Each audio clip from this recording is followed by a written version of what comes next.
Hello and welcome back to the Jazz Ranch. It's spring here and the daffodils are blooming and we're feeling really mellow. And I'm glad you joined me. You know, the alto dominant man, he's kind of split the scene temporarily. And I sort of miss him in a way because he did open my mind to, some certain things that I needed to learn about myself. And that's always a good thing. And I have a special quote for you this evening that I think is really important. It comes from Bill Evans, the great pianist, great jazz pianist. He was a major influence on my playing and my love of the piano. And he said this: "I believe in things that are developed through hard work. I always like people who have developed long and hard, especially through introspection and a lot of dedication. I think what they arrive at is usually a much deeper and more beautiful thing than the person who seems to have that ability and fluidity from the beginning." I say this because it's a good message to give to young talents who feel as I used to. Now, I really identify with this quote because I didn't start out in music and I had to work really hard at it to catch up.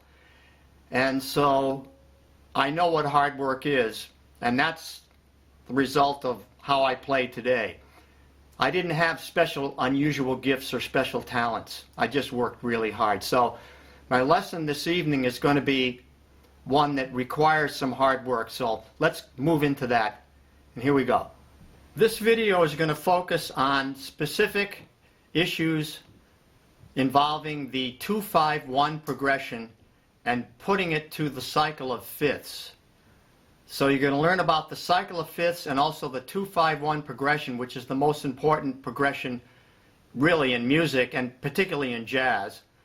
So I'm going to have these exercises written out for you on my website so you can download them, and let's do that first before you even watch this, is to download I have like 6 pages of exercises, which includes also how they're applied to a tune.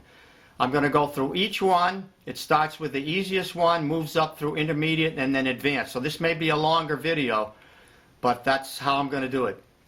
And so I hope whatever level you're at, you will gain something from this video, and you'll write to me and let me know. So here we go now with the 2-5-1s through the cycle of fifths. Here we go. Let's start out by looking at the cycle of fifths based on one note.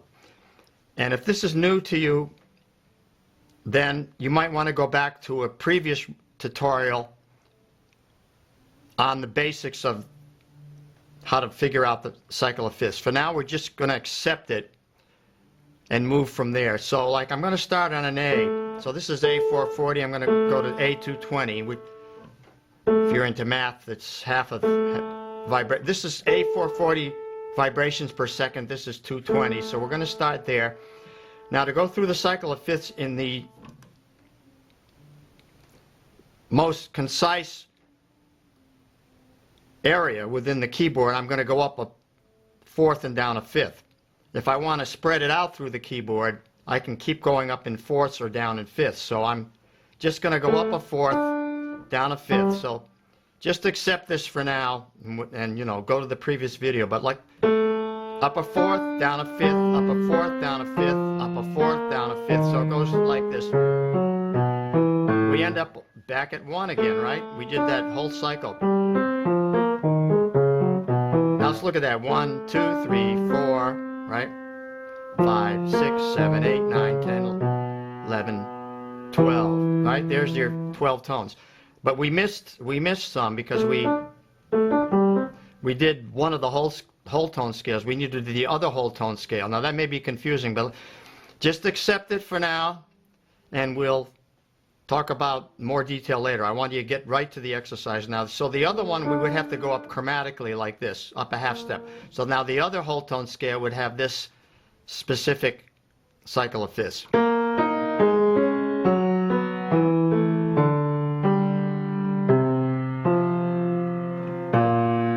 See how that works now? So it's always 12, right? Sorry, I made a mistake. So starting on the B flat, we're all human, right? Starting on the B flat, the cycle of fifths is going to look like this. Up a fourth, down a fifth, up a fourth, down a fifth, up a fourth, and so on. Ending up there. Okay, so we end up where we started from. Here's the exercise, and you'll need to look at the score for this, but I'm going to start on that A, and I'm going to create a 2-5-1. So the 2-5-1 is going to be, the first chord is going to be a minor 7, the second chord is going to be a dominant 7, and it's going to resolve to a major 7. So now I'm going to form it like this. Root here, flat 7 there, flat 3 and 5. That's my first chord. That's the 2 chord. The A minor 7 is going to resolve. Now I went up. In this case, I'm going to go down the 5th to here.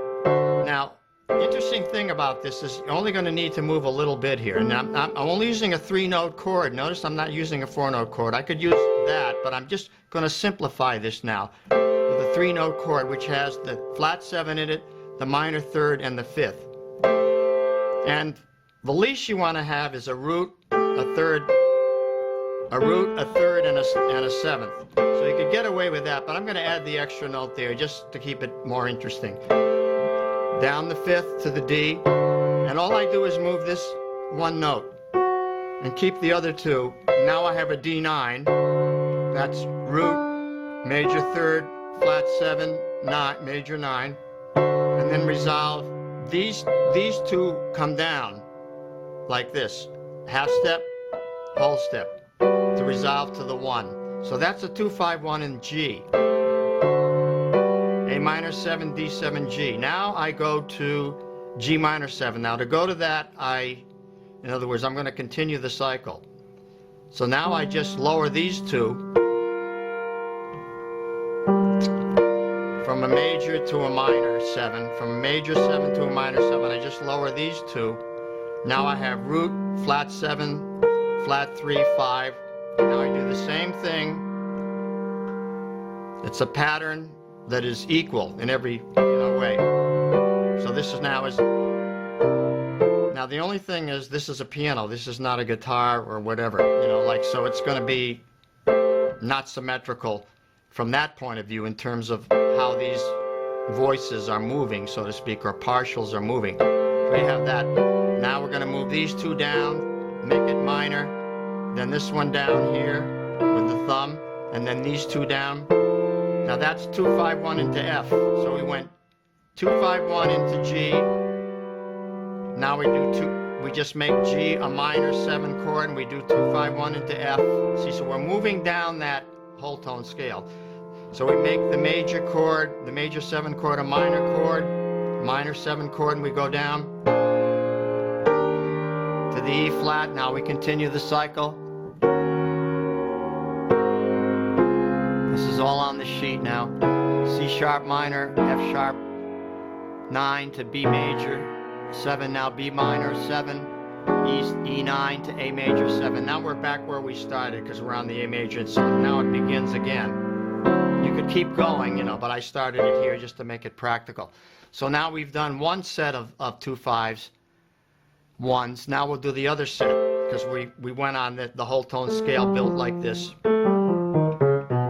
So we're missing another set of 2-5s. We'd have to do them chromatically like this in order to have all of them. We'd have to go like, and we'd have to go like, or like this maybe, and then go down chromatically, and go down chromatically. Now on this sheet you can do the exercise in either way. You can do it through the cycle the way I'm showing you, or you can do it chromatically. So you can do it stepwise or chromatically. And I like the stepwise one because it sounds musically more interesting. So now we'll go like this. That's B flat minor 7, E flat 9, A flat major 7. Then A flat minor 7, D flat 9, G flat major 7.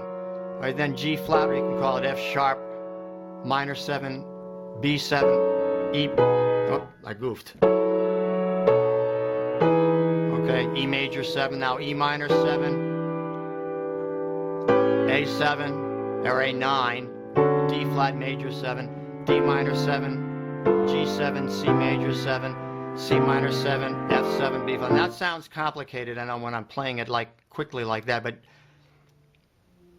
you're not going to learn this just by looking. I think you're going to need the score. But let me play it through once slowly for those that are just using the visual approach. So here I'm going to start on the first pattern, and it goes like this. going to go really slow so you can watch the pattern. A minor 7, D7 or D9. They're all 9s, but the dominants are all 9s, but I'm just call them dominant 7s.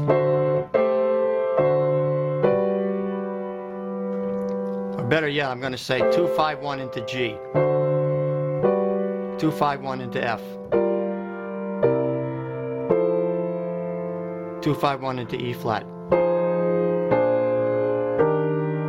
2, 5, 1 into D flat.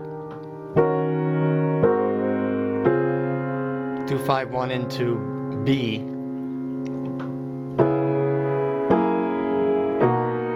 And 2, 5, 1 into A. Which takes us back to where we started, but an octave lower. See, there's the A minor G. You could go a little lower this. How it gets muddy. Maybe you could go down to there, and that's about as far as you go. The other set now, starting on B flat, half step higher than the other set. Here we go.